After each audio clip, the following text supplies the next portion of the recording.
जय माता दी आप सभी मित्रों को। एक मैं बहुत ही प्यारा हंसी मजाकिया पति पत्नी का नोक झोंक गीत सोहर लाई हूँ। जैसा होगा आप लोग कमेंट में ज़रूर बताइएगा। सेजिया पे बैठी रही धनिया तो पिया से रज कर सैया से रज कर हो। सेजिया पे बैठी रही धनिया तो पिया से रज कर सैया से रज कर हो। सैया जब हमरे होई है लालनवा कवन सुख देबा कवन सुख देबा हो। सैया जब हमरे होई है लालनवा कवन सुख देबा कवन सुख देबा हो। माई जो हमारी सेवा माई जो हमारी बर्तन मजी है बहिनी सेवा करी है बहिनी सेवा करी है हो। धनिया भाभी मोरी खानावा बनई है तो हम आगे पीछे डोलबे हम आगे पीछे डोलबई हो।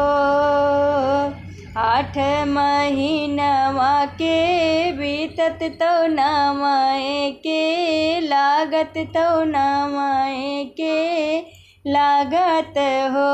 रामा होत बिहान दिन निकरत तो होरी लाजा नमले हे ललना जा नमले हे हो।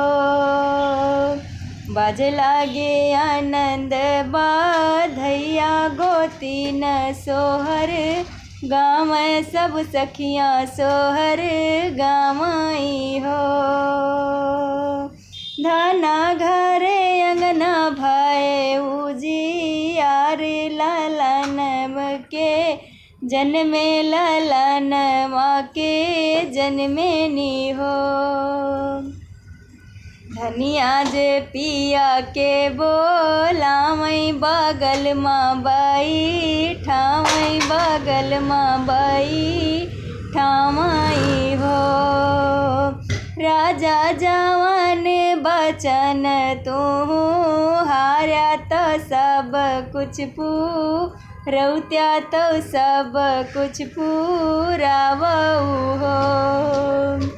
कमन बचन तू है हारन तो हम काबा तावा तो हम काबा तावाऊ हो। धनिया लालना के देखी के सूरतिया तो सब कुछ लानन तो सब कुछ लानन हो।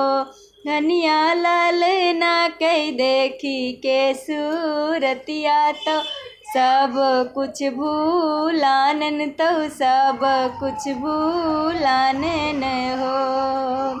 माई जो तोहरी बर्तन मजी है बहिनी सेवा करी है बहिनी सेवा करी है हो।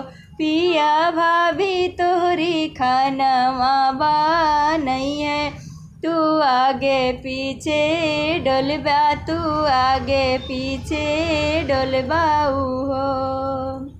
माई जे हमारी बूढ़ानी बहिनी ससुर रैतिन बहिनी ससुर रैतिनी हो।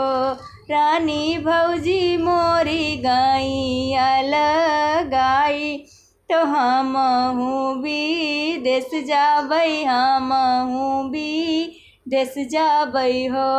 रानी भौजी मोरी गाई अलगाई तो हम भी देश जाबे हम भी देश जाबई हो।